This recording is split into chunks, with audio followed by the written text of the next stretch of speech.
Hello, everyone. I'm Héctor Armienta. I'm the Artistic Director of Opera Cultura.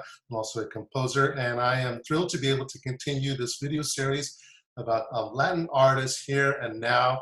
And I am so fortunate to be in conversation today with the legendary Mezzo Soprano Suzanna Guzman.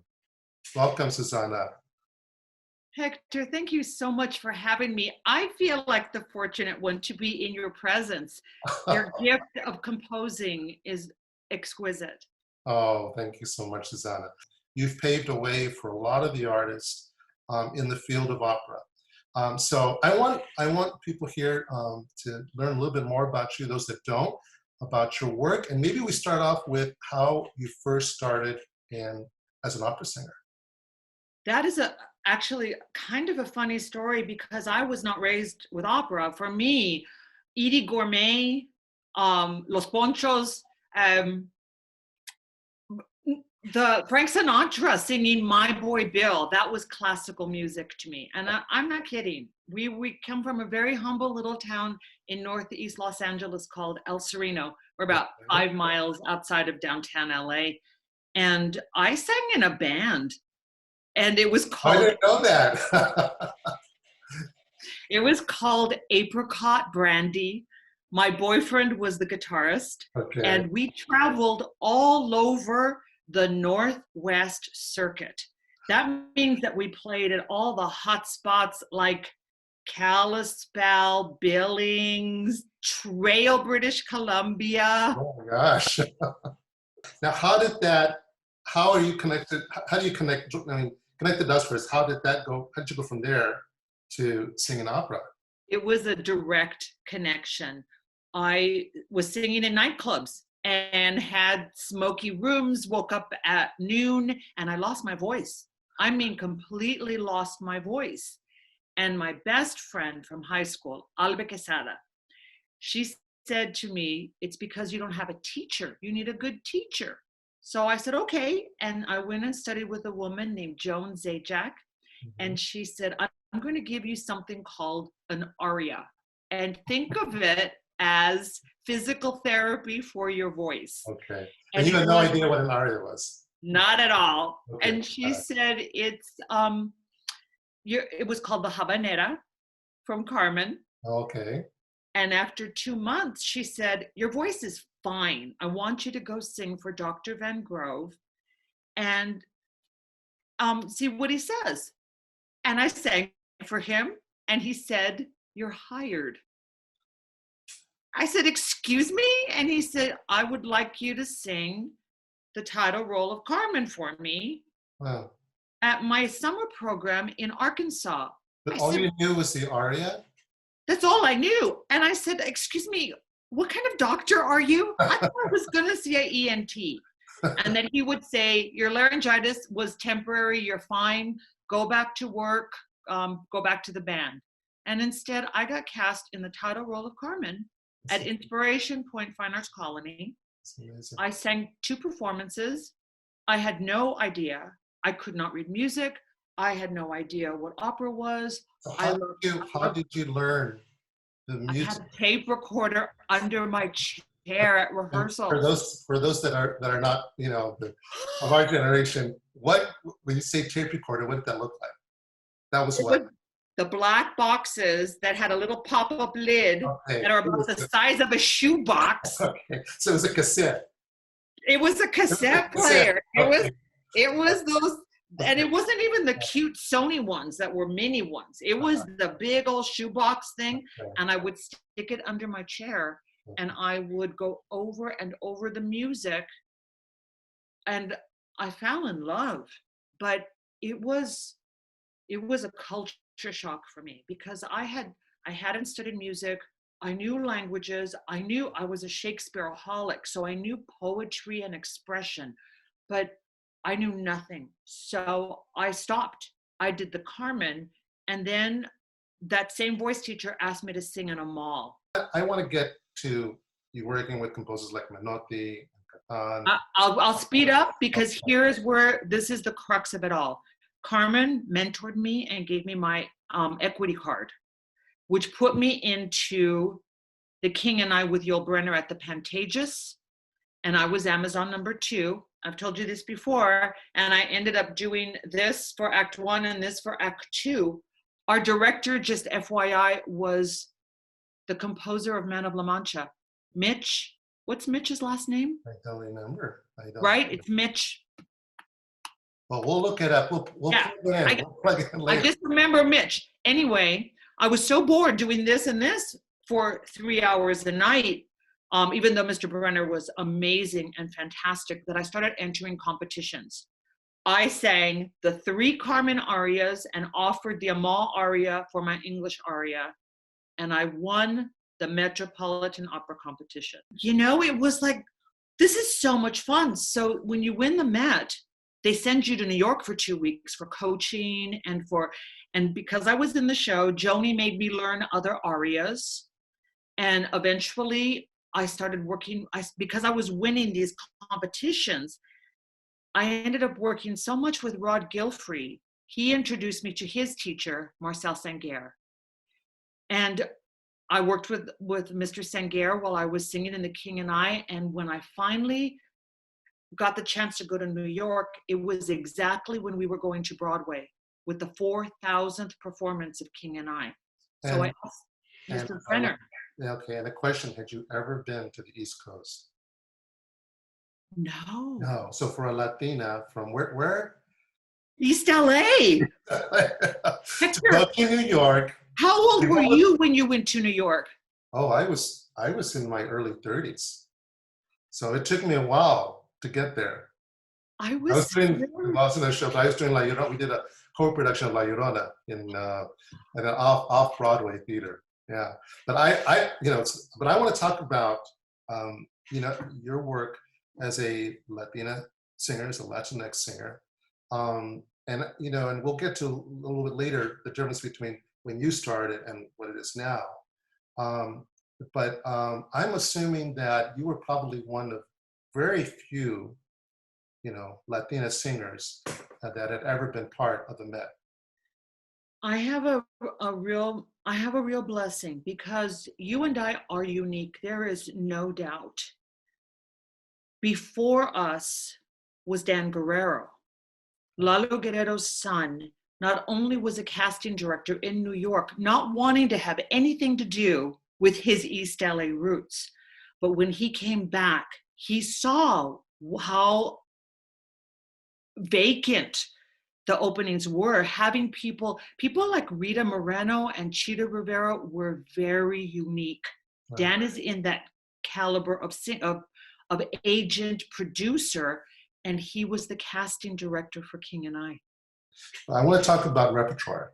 Okay. So, of course, you've sung a lot of the classic repertoire. I was reading your bio, Time magazine, something about, what was that wonderful quote? Lady on Fire. I don't know what it was, something like that. Fire-breathing, singing actress. Right. Okay, devastatingly sexy. I swear to God, my boyfriend, I was not sleeping with the writer of this article. That was a dream come true. And the repertoire, it started off being Carmen, and little by little, I added, it was surreal, Hector, because they were all Sevillanas. They were all people from Seville. So not only Carmen, but Marcellina from Marriage of Figaro, the Noche de Figaro, Berta, the Latina maid from Barbieri, but also the courtesan from La Favorite, who was the courtesan, the mistress of the King of Spain. Mm-hmm. And I think that the biggest break came from, I was not a national winner of the Met, but I was a national finalist. And that's when Washington Opera was in the house. And Frank Rizzo asked me if I would come and work for Washington Opera. And being the mensa that I am, I said, oh, I'd love to. I love Seattle. Yeah. Suzanna. Folks, I don't know if you noticed, but I'm from LA. So sometimes when Suzanna and I talk on the phone, we have these expressions, it's Spanglish or really Chicana expressions. And when I hear her talk, it takes me back. But anyway, going on. So, but in terms of repertoire, you're well known for the repertoire, the classic, traditional repertoire, but also, as a composer, one of my passions has been, and my responsibility has been, to tell the stories of my community. And really, I think in the last 10, 15 years, have we seen more work, not just mine, but other composers, that focus on the Latinx cultural experience. And of course, there's Robert Rodriguez, who wrote the first Frida, premiered, I think it was in Houston Opera. But I have a score here, which is Florencia in Amazonas by Daniél Catán. I never had the opportunity to meet him, unfortunately, but there's a page here. It says world premiere cast, Paula Suzanna Guzman. So maybe you can share a little bit of what the experience was to work with this master composer, Maestro Catán. Daniél was amazing. Daniél, his music, I'm going to back up just a little bit, because working at Washington Opera, I was able to do the Suzuki's, the beautiful Russian pieces. And that's where I got to meet and work with Carlo Menotti in his opera, Goya. That was the direct route from doing all these amazing pieces to be working with San Diego Opera and Ian Campbell. And that is where Daniél Catán made his world premiere of Rappaccini's Daughter. It was back to back with the production I was doing of Rigoletto.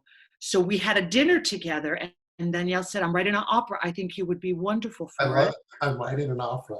I have no idea of how enormous this was going to be in terms of its success.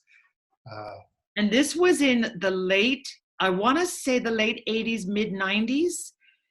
And it turned out I was singing the Tragedy of Carmen in Santa Fe all summer long. I did about 300 performances, and they were doing a work of Daniél's in Santa Fe. So he met me there and showed me this outline of this incredible character, who I later learned it was Daniél and his first wife. That's who this very couple were. It was so interesting. That is required. Okay. Why, it's so beautiful, because there's one section where I say, why did we come on this journey? This air is so unbreathable. Que aire respirable. And my husband says, pues no respires. So don't breathe in. It was a delicious tennis ball of vitriol, and because the story was so personal, to be able to sing these lines that were so human, that were written by a Mexican composer, that passion that he had. And it wasn't, he wrote a lot of evocative, so you could hear the Latino in him. In his work here, it was unique and original and sweeping lines that was more reflective of the language than of a traditional, what one would think was a traditional Mexican composer. It's a wonderful composer. I'm going to do a Héctor Armienta commercial right now, because that is what Bless Me Ultima has in the arias, these soaring lines that reflect the spirit and the words and the music together. That's why, I know I'm jumping ahead, but that's why I love Ultima, for that same reason.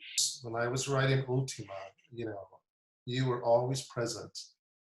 You were always present. And I'm so glad that we had an opportunity to work together on the premiere. So thank you for that, Suzanna. Do you know what I have to thank you also for? I know these are little commercials in the conversation. This is my Héctor commercial. But because of you, I got to meet Maestro Anaya. Rudy, oh my gosh, that was such... that was a wonderful luncheon. Wasn't that the best? He adored you. I adore him back. Oh my gosh. Do you remember that beautiful line where we're trying to talk about community interaction? And I said, Maestro, your work is for all generations. auditions for young, for maturing. We could even do these at senior centers. And he said, oh, I can't do senior centers. Too many, ¿cómo se llaman? Too many. Cougars. Too many what? Cougars. Yeah, that's right. You did say that. There's too many cougars. Well, now it's not a PG video anymore. Oh, it was so fun. He was so fun. And do you remember him saying that he was going to write reviews of wines? We had wine at 11 o'clock in the morning, remember? Yeah, yeah. And he said... Did he bring out the bottle with the little heart? Did you see that? No. Oh, yeah. Or was that? Yeah, something else. But so I want to move on. Okay, back to our regular... You and I can talk forever. You and I can talk forever. But tell me... We should have drinks in our hands right now. I know, sure. Yeah. Tell me a little bit about your work. So we know you work as an artist, right? But why don't you share a little bit about your work in the community and empowering young people? Because that is something I highly respect you for. Thank you. And I will tell you, I'm so grateful that you let me talk a little bit about my beginnings, because that is why I'm committed to the community. In order for my family to feel proud, we didn't have opera growing up. So it would have been like trying to educate someone about the finesses of greyhound racing. Totally separate, something the furthest thing from our musical minds was opera. Mm-hmm. So in order for them to appreciate the fact that I got to sing a world premiere for the Queen of Spain, I needed to let them know what that meant. And so it was a hand-by-hand journey into how can I tell my community what the passion of opera is like. And it's funny because the first time that I realized how important that was, it was in Albuquerque. And I made a little show called Don't Be Afraid, It's Just Opera. Dan Guerrero invited me to participate in the opening of the Hispanic Cultural Center with all the famous people that you and I know. Jose Hernandez from Mariachi Sol de Mexico, Eddie Palmieri, Tito Puente, Ruth Fernandez, all these amazing, and they said, we should get an opera singer. So of course they asked for Placido, and if he's busy, well, get that Guzman girl. So I did my show for a bunch of kids in one of their rehearsal rooms where we rehearsed Ultima, the workshop. And in the middle of the whole show, a little boy, maybe 7 years old, just stood up. And he said, I think I get it. Forte is like when the Lobos are winning, right? And I realized it wasn't a gigantic leap. I wasn't trying to make the community love opera. I wanted them to like it if they wanted to. If they could find the passion in it, that our stories told, I think they would love it. Yeah. So our role is to build the bridge. Exactly. Build the bridge. We'll close out this interview. I could talk to you all day. I know we could. I know. But in these times when we're seeking inspiration, and many artists, singers, I'm going to focus on the singers, are struggling. I'm trying to think of how I want to say this. I'm going to speak for myself. So there have been times, as an artist, right, a self-employed artist, as a producer, where times have looked really bad. I've been through three. This is major. This is the third time that in the last 30 years there's been some major financial hits, and I always think that like the expression goes, "Si se puede," and that we need to continue to believe and to inspire. The people in the community and the artists. And so for those that are struggling, and you and I are a long time, we've been around a while. What words of inspiration might you want to share for them to help us get through this? For young singers, the first thing is do not lose hope, because the world needs your voice. It makes me cry, because there are so many people who believe that their voice is no longer needed, that their music should be supplanted by a job they hate so that they can make ends meet. It is possible to have a parallel career, and one should have a parallel career that brings them joy. And my gut feeling is because as artists, it's not called take a performance. It's called give a performance. We are natural givers. And that's what our world needs right now. We need our artists to not only give of their music, but to also give of their spirit. Perhaps that's in a way where they sing songs from the 30s and 40s for a senior center. If they just, because I firmly believe, if you pay tribute to the muses of music, they will reward you. They will listen to you, and you will change the world. You will change someone's day who feels that they have no value or no worth. If you show and give your music to the world, it will take care of you. Very true. It will. Very true. Suzanna, thank you. Thank you. You're always a joy to talk to. Let's go get a drink now. I know we should. I look forward to seeing you, Hector, again. I look forward to coming to visit you very soon. All right. Well, thank you, everyone, for joining us on this great interview with the incredible Suzanna Guzman. And I look forward to seeing you with our next video interview. Thank you so much, Suzanna. I love you. Thank you, Hector. Okay, take care.